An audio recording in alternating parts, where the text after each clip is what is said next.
pound each. So, meron po akong oyster, garlic, lahat-lahat.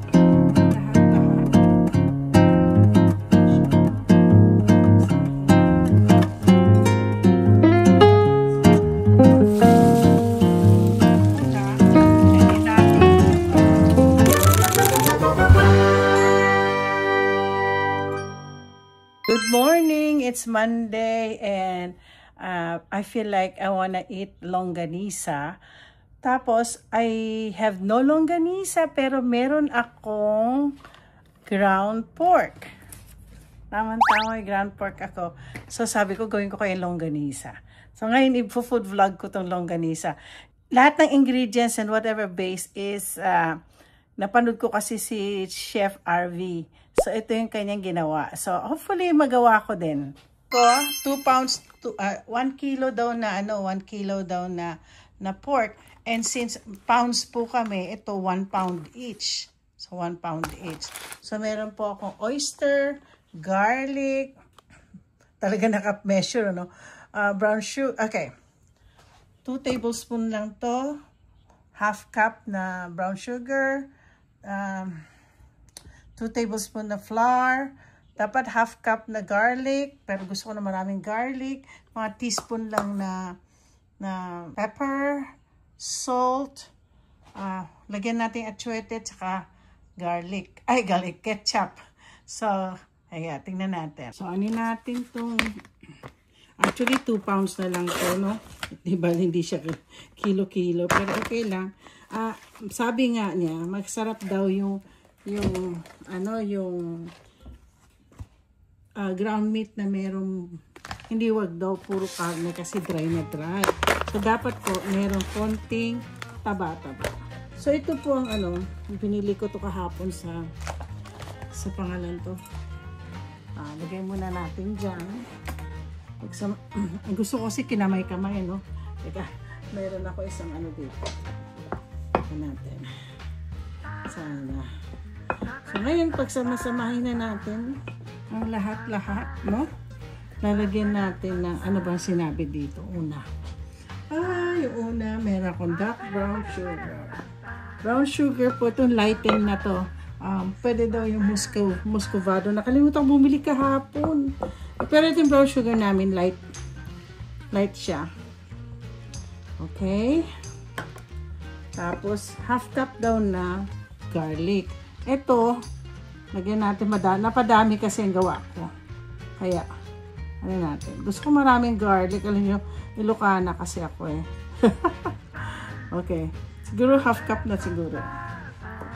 Then, susunod natin lalagay is oyster sauce. Naku, kailangan pala itong oyster sauce. Teka. Itong aking spatula. Yeah. Lagyan natin siya. Naku, nakakatuwa naman. Pag nagising mamaya si Habi. Off ni Habi ngayon eh. Sana pag nagising siya mamaya. Fresh na sausage. So, next na oyster sauce is the atsuete powder. Yeah. Pagsasamahin na lang natin kanina. Tapos, susunod atsuete, black pepper. Ayan, nilinisin naman yan. Tsaka salt. Ayan. Tapos salt. Sabi yung daw, lalagyan daw ng konting lagyan ng konting flour. Parang daw to para hindi siya parang hindi durog kundi hindi parang as one. Parang binder ba? Tapos, lagyan daw ng ketchup. Nailagay ko na ba lahat? Ayan natin. Nanghihinayan kasi ako pag may mga natira-tira. Kasi alam niyo po, kumpleto po ang ko. Meron po akong, tawag niyan yung,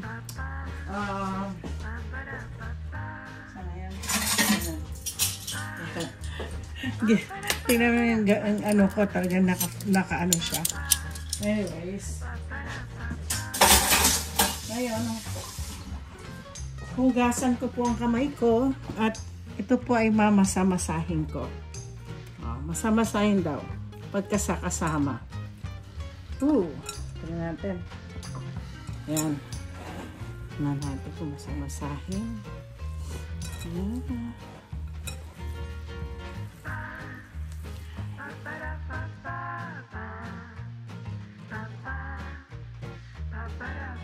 So, na-mix ko na po siya. Mix na mix. Ngayon, i-ano ko muna siya para i-set aside ko muna. Tapos gagawa ako ng itlog para masarap ang ang longganisa. Grabe. Madumi na.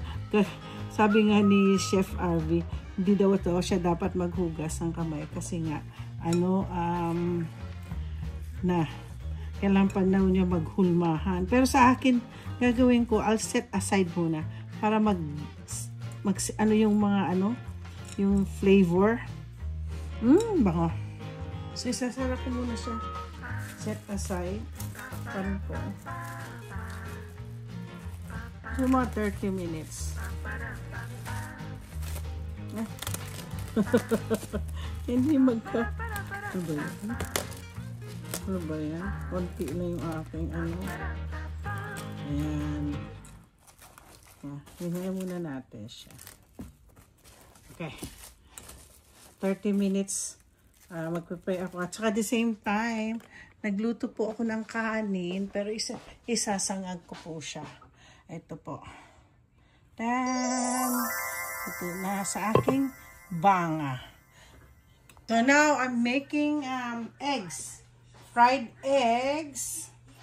Ito na rin gamitin natin. Natin kung ano yung ating fried eggs. Okay. Gamitin natin to. Para siya po ay masarap. Parang long silog.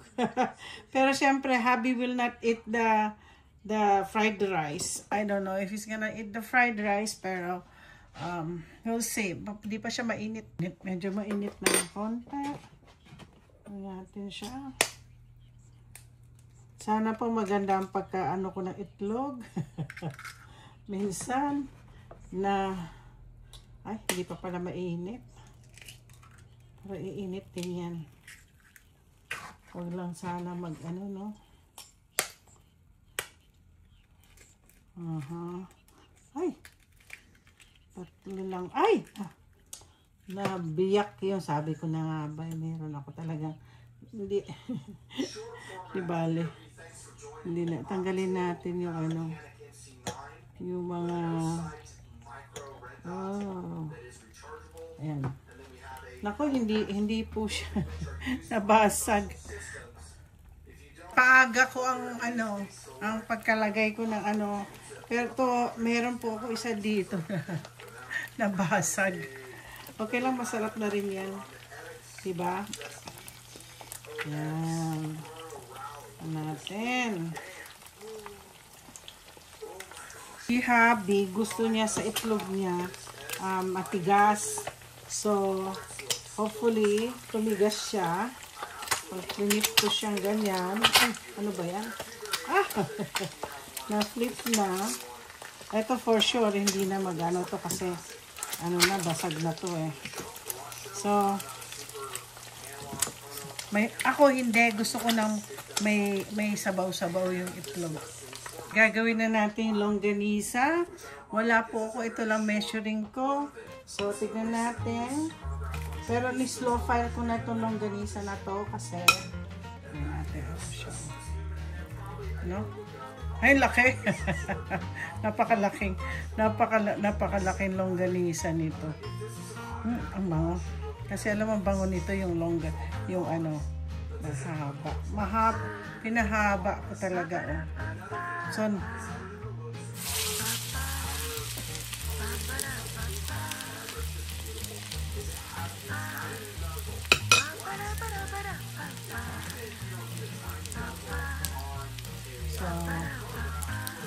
gagawin natin.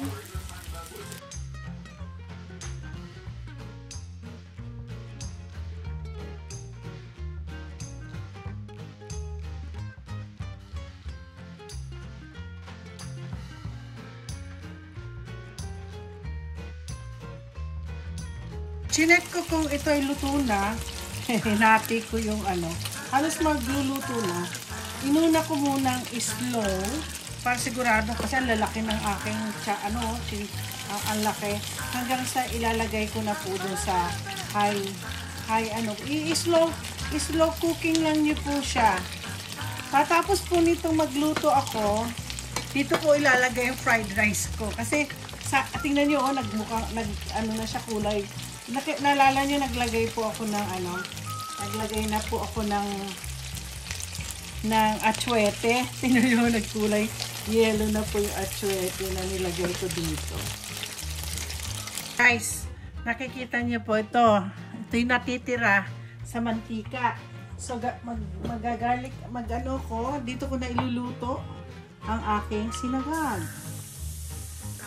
Diba? Tama na yun. Nagdagan ko pa ng konti na garlic. Ayan. Napansin niyo kulay ano na siya. Kulay yellow na siya.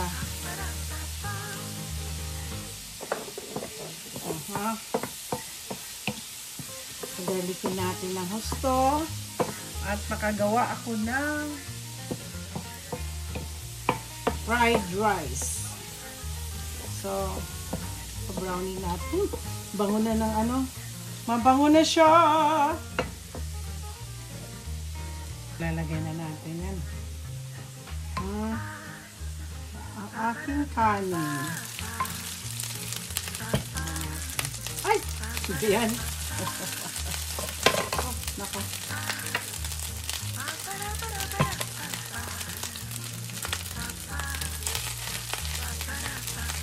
Magbabaon po ako sa opisina ng fried rice. Oops. Oh, salat na naman. Ayoko na. Nakakatuwa ko yung kanin na niluluto sa kalayok. Nalala ko nung bata ako. Yan. Yan. Brown rice na siya, oh. Hindi ko na naglalagay kaya ako ng kapis. Siguro lagyan natin ng konting kapis. Ay, nako. Nagihigas. Alam niyo, ayaw ko sa kalat-kalat. Kalat-kalat naman ako. Lalagyan ko po ng kapis ang aking... Ay, ang dami. Ay, alam niyo po,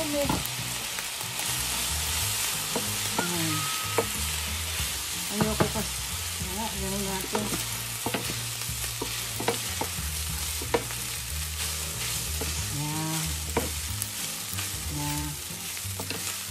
Magdahan ko kaya ng rice pa. Bigyan natin. Ubusin na kaya na. Ang ganda na pagkaluto ng kanin, eh. Actually, ito basmati po ito. Basmati po yung ginagamit kong rice.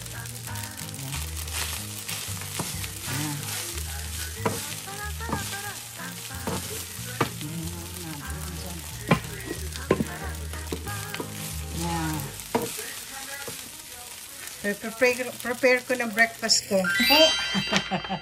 1 cup lang na fried rice, nadurog na itlog, at saka longganisa.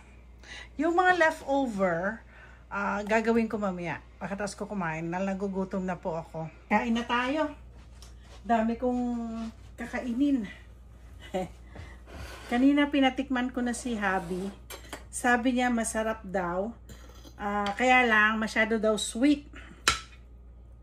Tingnan nga natin. Ayan po, lutong-luto po siya. Lutong-luto siya. Sabi niya masyado daw sweet. So, babawasan ko. Alam mo, critic ko lang talaga po ang asawa ko. Ngayon, sarap. Masarap nga po. Hindi ako nagbibiro dahil ako nagluto. Salamat kay Chef RV for when I was watching, at thank you for sharing ng recipe ng longganisa breakfast. Si Chef RV, puntahan niyo po. Anyway, alam ko ba, kilala siya, no?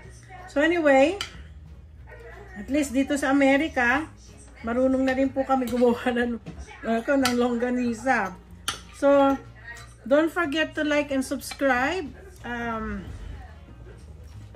And let's have some coffee. Like and subscribe.